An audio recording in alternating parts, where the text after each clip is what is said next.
노인성 치매 환자가 장기요양인지 지원 등급에 수급자로 판정받기 위한 장기요양 인정 점수는 1. 45점 미만 2. 45점 이상 51점 미만 3. 51점 이상 60점 미만 4. 60점 이상 75점 미만 5.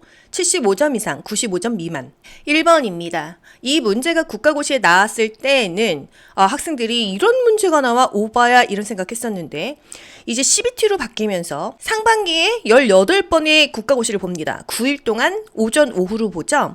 여러분 18번이면은요 그 몇 문제예요. 과거에는 100문제만 내면 됐었는데 105문제씩 18번을 내려면 얼마나 다양하게 문제를 초이스를 해야겠어요. 그래서 이런 문제가 나올 수도 있다라는 거. 인지 지원 등급 45점 미만이다. 이 정도 체크하고 넘어가셔야겠죠. 노인장기 요양보험제도, 국민의 삶의 질을 향상시키기 위한 사회보험제도예요. 나라에서 하고 있는 거예요. 돈은 어디서 나오냐고요?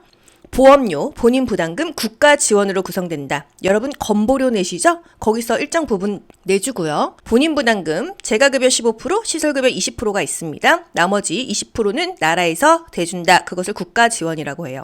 이렇게 해서 노인장기요양보험제도라는 혜택을 주는데 등급을 1, 2, 3, 4, 5등급 그리고 인지지원 등급을 줘요.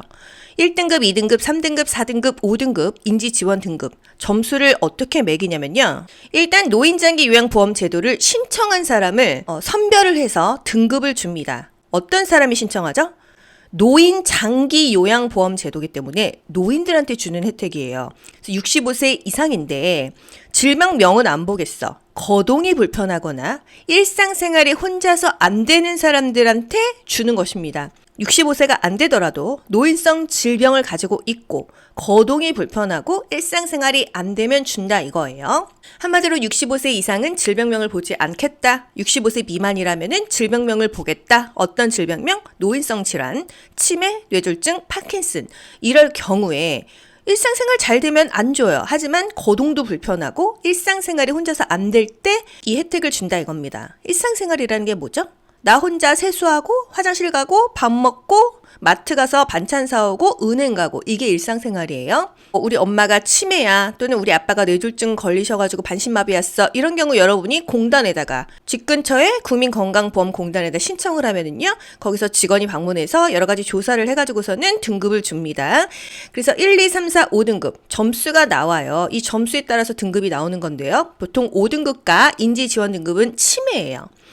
1등급은 거의 맨날 와상환자, 누워만 있고 콧줄 꽂고 대소변도 혼자 볼 수 없는 사람들이 1등급, 2등급이라고 보시면 됩니다. 1등급은요, 점수가 95점 이상이고 전적으로 도움이 필요한 자, 2등급은 75점 이상이고 상당 부분 도움이 필요한 자, 3등급은 60점 이상이면서 부분적으로 도움이 필요한 자, 4등급은 51점 이상이면서 일정한 부분 도움이 필요한 자입니다. 5등급은 45점 이상이면서 경증 치매를 우리가 5등급이라고 해요. 인지 지원 등급은 45점 미만입니다. 다 몇 점 이상인데 45점 미만 이게 인지 지원 등급이에요. 이 등급을 암기하는 제가 영상도 만들어 놓았는데 간단하게만 해드릴게요. 여러분 이거 기억하시죠? 제가 길을 걷고 있는데 앞에 있는 남자가 키가 엄청 크더라고요. 저 실례합니다. 키가 몇 센치세요? 했더니 195cm입니다. 그랬어요. 1등급은요 95점 이상입니다. 발 사이즈는 어느 정도 되세요? 275cm예요. 그러더라고요. 2등급은요 275, 75점 이상입니다. 공을 들고 있는데요. 그 농구공의 각도는요? 그랬더니 360도예요. 이러더라고요. 여러분 1등급은요 95점 이상, 2등급은요 75점 이상, 3등급은 60점 이상. 이거 외워지지 않았나요? 키 195cm, 발 275mm, 3등급은 360도. 이렇게 해서 1, 2, 3등급 등급 점수를 암기하자고요. 그리고 나서 혹시 전화번호 주실 수 있어요? 제가 농구 강습을 좀 받고 싶은데요. 그랬더니 451에 545입니다. 이러더라고요. 그래서 4등급은 51점 이상, 5등급은 45점 이상이면은 된다. 이 얘기입니다.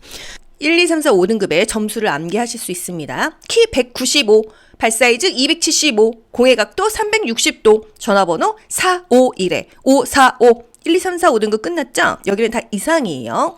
인지 지원 등급 45점 미만이라고 했고요. 65세 이상 노인에게 무료로 실시하는 국가 예방접종 감염병은 1. 결핵, 2. 수두, 3. 폐렴구균, 4. 홍역, 5. 사람 유두종 바이러스 감염증. 정답 3번 폐렴 구균입니다. 65세 이상 노인한테 무료로 접종해 주는 거 우리가 상식선에서 아는 거 뭐 있어요? 폐렴 주사랑 인플루엔자, 독감 주사는 공짜로 놔주잖아요. 이 정도는 알고 넘어갈게요. 폐렴과 인플루엔자, 독감은요 노인에게 굉장히 취약한 질병입니다. 보통 독감이 인플루엔자가 폐렴으로 전이가 많이 돼요. 그래서 폐렴 예방접종, 독감 예방접종 국가에서 무료로 놔주고 있습니다. 가정방문 활동의 우선순위 원칙으로 옳은 것은 1. 개인과 집단이 대상일 때 개인을 우선으로 한다. 2. 신규 환자와 기존 환자가 있을 때 기존 환자를 우선으로 한다. 3. 하루에 여러 대상자를 방문할 때 감염성 대상자를 우선으로 한다. 4. 급성질환자와 만성질환자가 있을 때 급성질환자를 우선으로 한다. 5. 건강한 대상자와 건강 문제가 있는 대상자가 있을 때 건강한 대상자를 우선으로 한다. 4번. 급성질환과 만성질환자가 있을 때는요. 급성질환자를 우선으로 합니다. 가정방문의 순서, 집단이 먼저다, 급성질환이 먼저다, 또 비전염성 환자가 먼저고, 신환이 먼저고, 경제력이나 교육 수준이 낮은 대상자를 먼저 방문합니다. 수준이 높은 대상자는 알아서 잘 관리가 되니까요. 건강관리실 활동과 비교할 때 가정방문 활동의 장점은 집으로 방문하는 것의 장점은 1. 간호 제공자의 시간을 절약할 수 있다. 2. 가정 환경에 맞는 간호를 제공할 수 있다. 3. 간호 제공 시 필요한 기구들을 충분히 활용할 수 있다. 4. 특수한 상담 및 의료 활동을 즉각적으로 실시할 수 있다. 5. 같은 문제를 가진 대상자끼리 서로의 경험을 공유할 수 있다. 정답은요? 2번. 가정 환경에 맞는 간호를 제공할 수 있다입니다. 가정 방문의 장점? 그 집에 맞는 그 환경에 맞는 간호를 제공할 수가 있다. 또 가족의 문제 해결 능력을 직접 평가할 수가 있다. 이 집은 어머니가 치매로 누워 계신데 아드님이 그래도 집에서 상주를 하기 때문에 좀 도와줄 수가 있겠네 이런 거요. 거동불능자가 건강관리를 받기가 쉽죠. 이 우리가 찾아가는 거니까 대상자의 시간과 경비는 절약되지만 방문하는 사람은 시간이 많이 들어요. 가족의 건강 문제를 직접 관찰할 수 있죠. 가정에 있는 물품을 이용해서 가족의 실정에 맞는 교육이 가능하다. 가정 방문의 단점? 같은 경험을 가진 사람들과 의견 공유는 어렵죠. 간호 제공자의 시간과 경비가 많이 소요되고 교육적인 분위기 조성하기가 어렵죠. 지금 이 사람 케어하고 있는데 옆방에서 아기가 울고 있고 아버님이 귀가 안 들리신다고 해서 TV 크게 틀어놓고 정신없을 수 있어요. 타인의 가정 방문을 대상자가 부담스러워할 수도 있고 건강관리실의 물품이나 기구들을 활용하지 못한다. 누가 우리 집에 방문하려면 청소라도 좀 해야 되고 먹을 거라도 좀 준비해야 되고 굉장히 부담스럽지 않습니까? 그게 바로 가정 방문의 장단점이에요. 방문 간호조무사 되고 싶으신 분들 있으시죠? 자격 요건은요. 3년 이상 경력이 있어야 되고 보건복지부 장관이 인정한 교육에서 700시간은 이수해야 돼요. 그래서 이게 1년 걸립니다. 토탈 4년 이상 걸려요. 의료법상 진료기록부를 보존해야 하는 기간은 정답 10년입니다. 기록의 보존 기간 10년. 의사급에서 보존해야 하는 거 이렇게 기억하세요. 진료기록부, 수술기록부, 예방접종 후 이상 반응자 명부, 혈액관리 업무에 관한 기록. 진료기록 의사가 하죠. 수술기록 의사가 적습니다. 이런 거 10년 보존해야 된다. 진단서 3년입니다. 처방전 2년이에요. 그 밖에 애매한 거 다 5년이에요. 간호기록부, 조상기록부, 환자 명부, 방사선 사진 이런 거 다 5년이다. 정신건강 증진 및 정신질환자 복지 서비스 지원에 관한 법률상 길죠? 그냥 정신건강증진법상 망상장애를 가진 사람이 사회적응을 위한 각종 훈련과 생활 지도를 하는 시설은 사회적응 1. 정신의료기관 2. 정신요양시설 3. 정신재활시설 4. 국가트라우마센터 5. 국립정신건강연구기관 3번 정신재활시설입니다.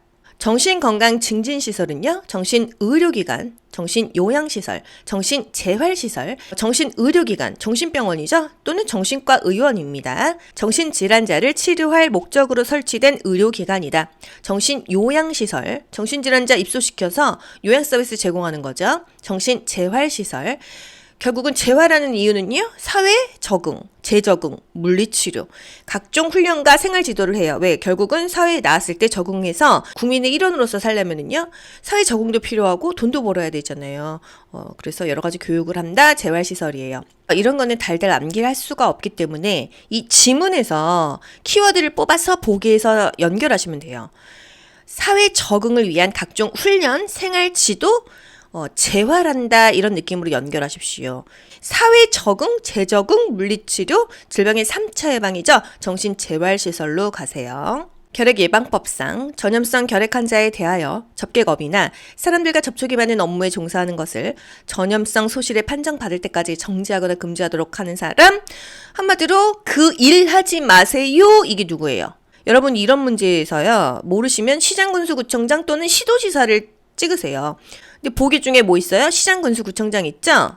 정답 시장군수구청장입니다. 그 업무에 종사하지 마세요 하는 거는요. 시장군수구청장 또는 시도지사가 돼야 되는데 시도지사가 아니라 특별자치시장, 특별자치도지사입니다. 왜? 특별자치시장은요, 세종시의 시장이고요.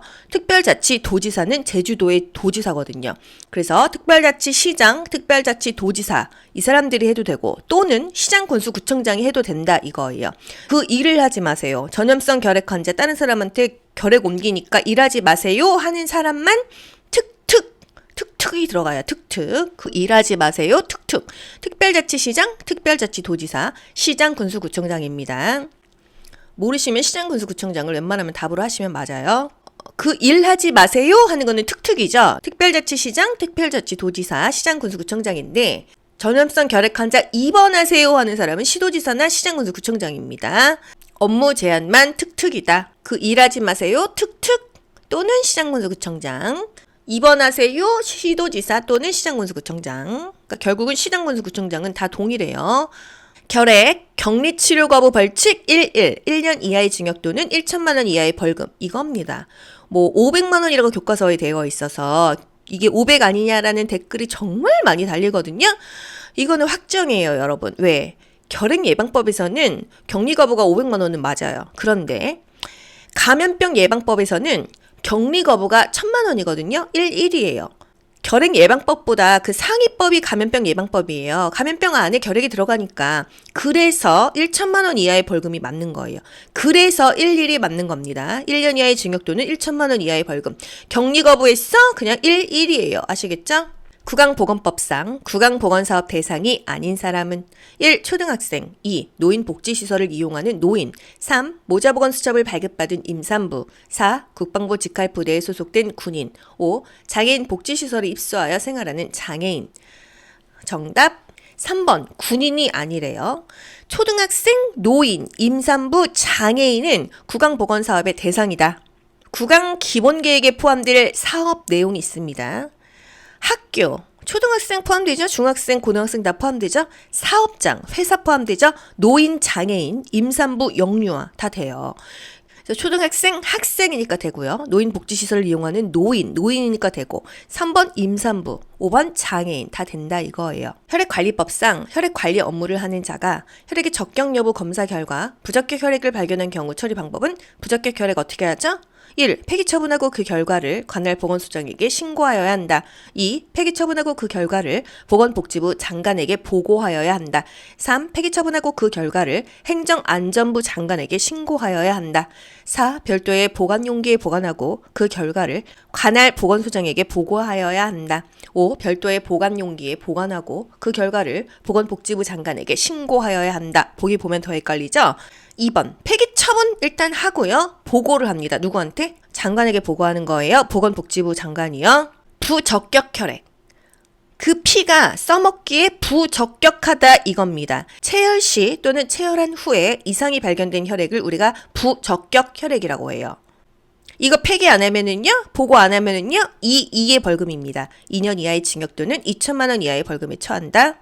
부적격 혈액 ABCTBALT. ABCTBALT, ASP, 후천성 면역결핍증 검사 양성이다 이런 표현으로 국시에 나옵니다. 후천성 면역결핍증 에이즈죠. 이 피 어디다 써요? 다른 사람한테 줄 수 있어요? 아니죠. 쓸 수 없죠. 부적격하다 이겁니다.